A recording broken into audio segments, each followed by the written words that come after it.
welcome to Turn the Page, the official podcast of the Syosset Public Library.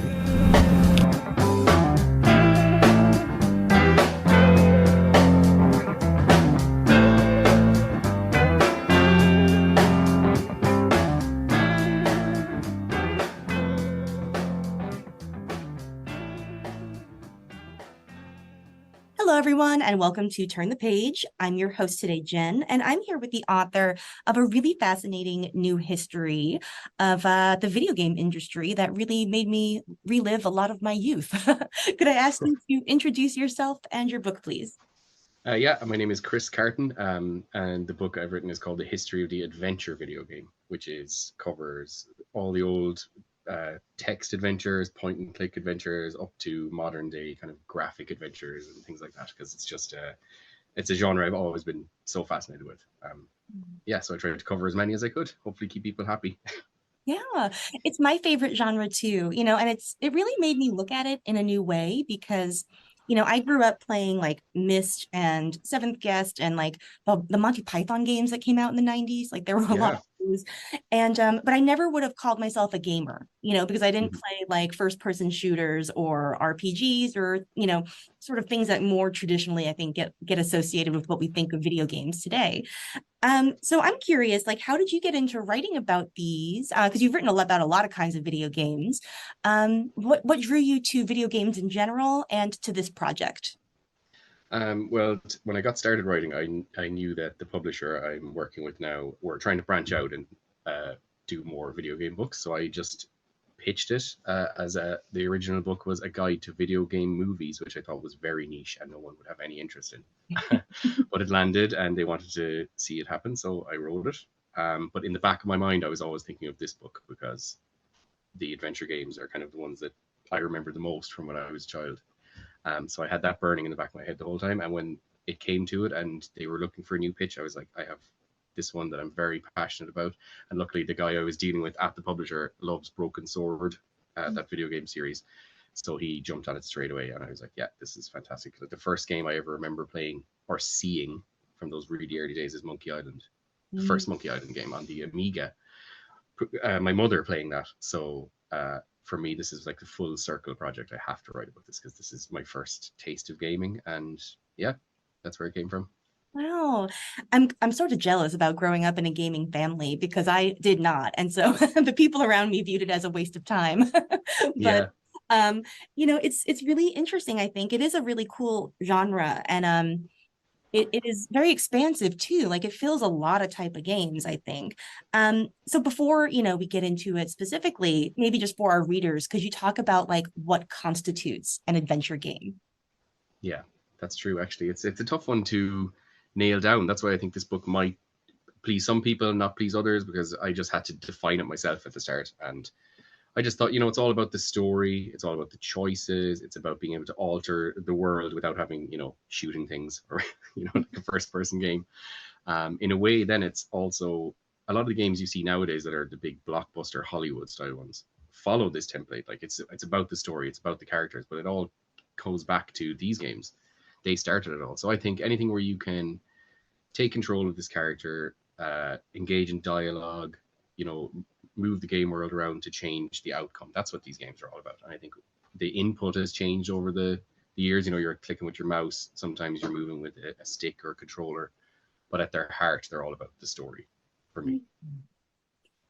Yeah, and it is interesting through the book to trace how, changes in the technologies sort of influenced how adventure games developed.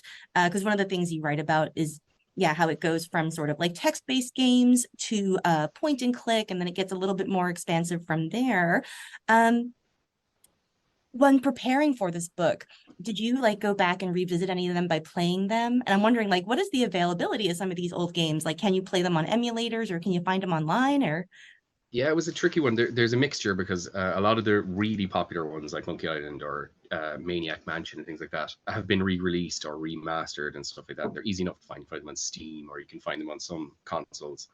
But yeah, there was some emulation involved because some of these games are so old and they just haven't been preserved. Like gaming isn't something that's as preserved as movies or books or stuff like that. You really have to root around to try and find access to them. A lot of them, luckily, I had just played throughout my life. I knew them like the back of my hand, like things like Monkey Island, Discworld, and Simon the Sorcerer, and games like that, and The Seventh Guest, which I absolutely love.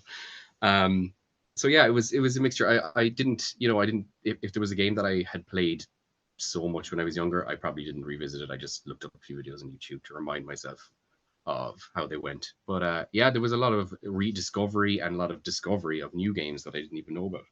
GOG is a website that you can get, legally get good games on. Emulation is a big part of it, and then watching there's playthroughs on YouTube and stuff, so you can see through games. If they're not accessible, you can watch someone else who's played them. Very cool. Fun research. That is really fun research.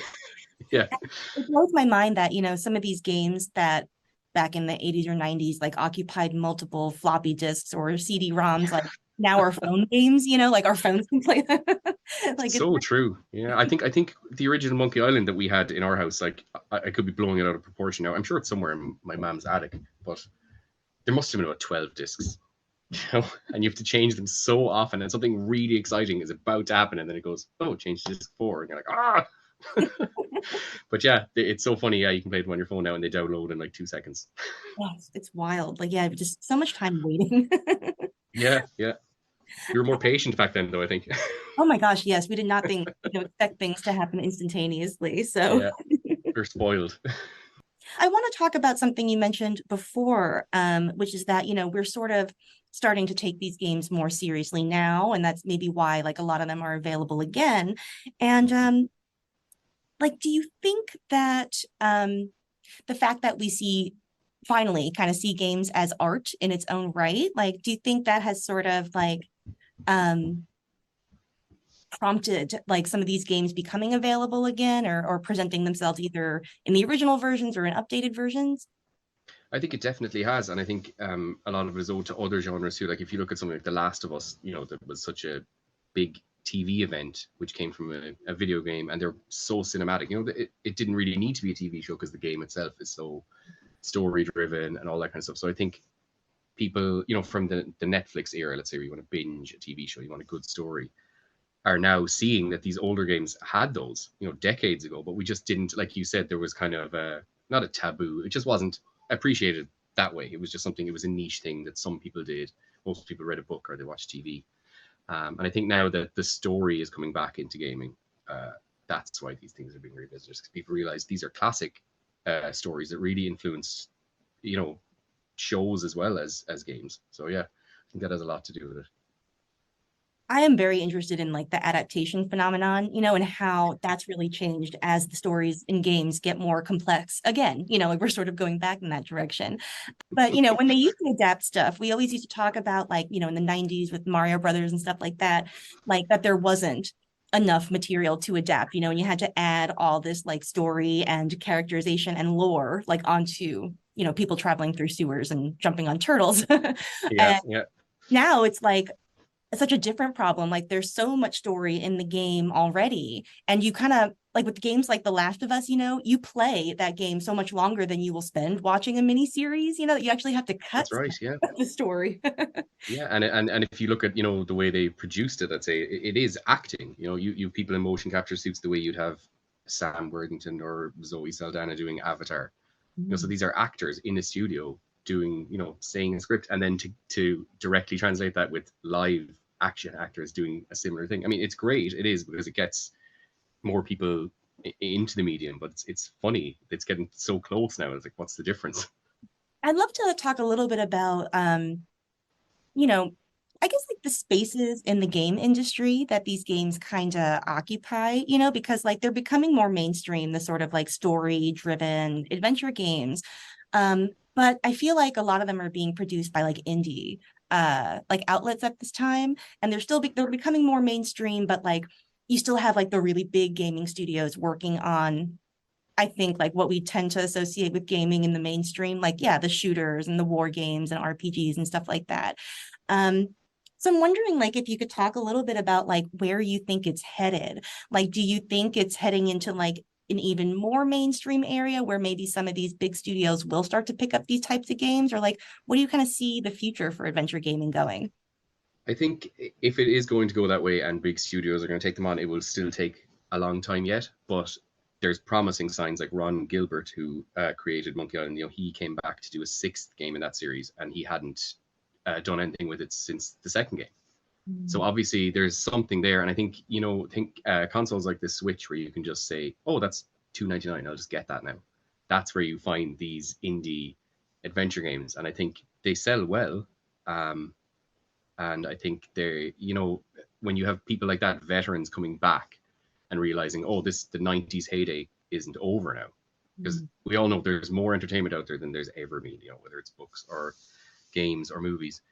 But if these veterans are being drawn back, there must be something to it. I don't think we'll see the big developers who make like Call of Duty and Uncharted and things like that. I don't think they'll take on adventure games, but I think it's up to these middle ground indie and double A, let's say, developers to keep it going. And Telltale Games, who I covered in the book as one of the last chapters, they're kind of the modern example of that.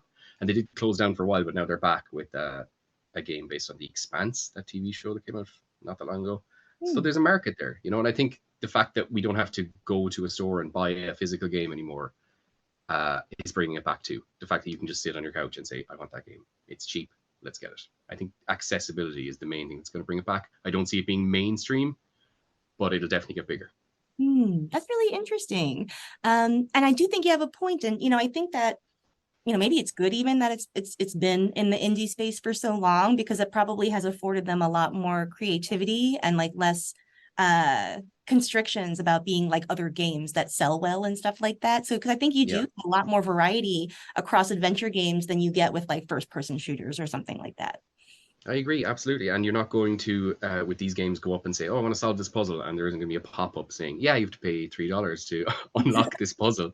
That kind of thing will never invade this space, I hope. That I could be eating my words in a few years. I hope not. So I think that's what it is. It's like, when you're buying a game like this, it's going to be probably funny, because a lot of them are. It's going to be well told story. It's going to make you angry and frustrated because that's what they do. I don't know how we got through a lot of these games when there was no guide readily available. So I think that's what the charm is. Good story, unique gameplay. When you get a puzzle, it's like, oh, that is the best feeling. It's better than a platform game, or it's better than shooting someone in Call of Duty or whatever. So I think that's what it is. It's not going to be taken over by the kind of monetization that's happening a lot in gaming. It's a complete product.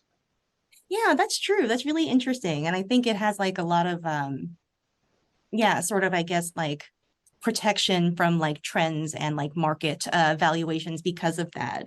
Could you talk a little bit about like what some of your favorites were? You mentioned a couple when we started, like Monkey Island, but like, did you continue playing them like into the, the early 21st century? And like, what were ones recently that really grabbed you?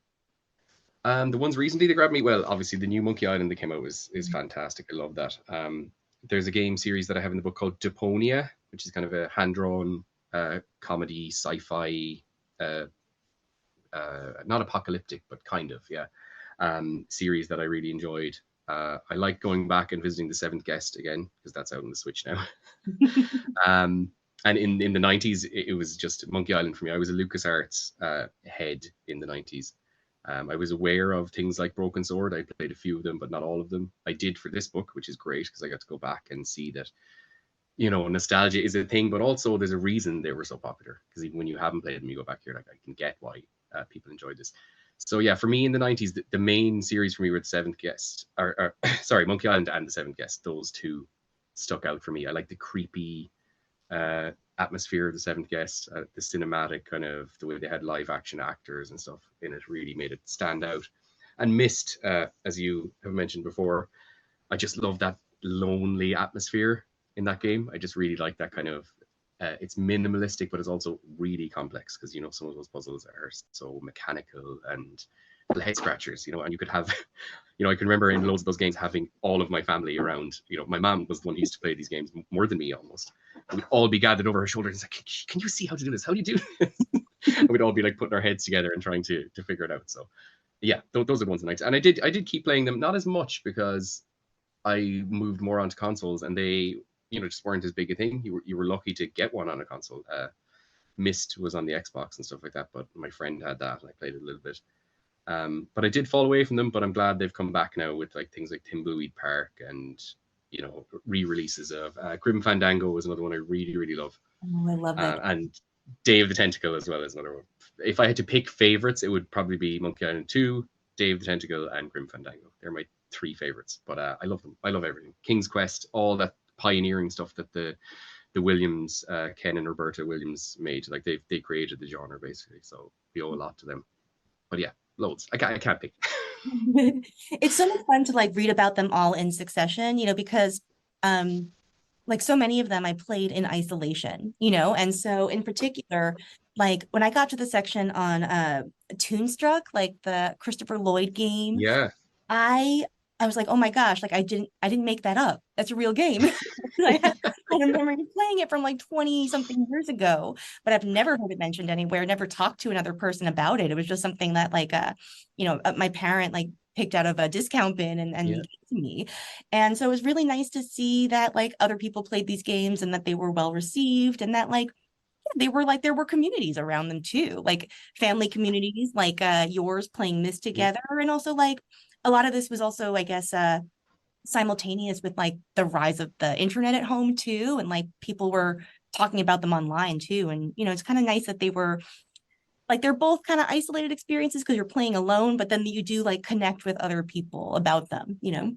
That's it. Absolutely. I think it's great. I'm really happy to hear that actually, that you can now, if anyone ever questions you on Toonstruck's existence, you can be like, well, look, it's in a book. This guy knows about it. But that's it. You think when you, like you said, you're so isolated playing these games, you're like, I'm the only one who knows about this. And then when you find someone else, you're like, oh my God, I can't believe someone else actually knows. My brother is a huge fan of that game. He really, really likes it. And yeah, it's great to get those things out there. And, you know, things like the Neverhood with its stop motion, you know, I remember seeing that when I was a kid and I love anything to do with stop motion.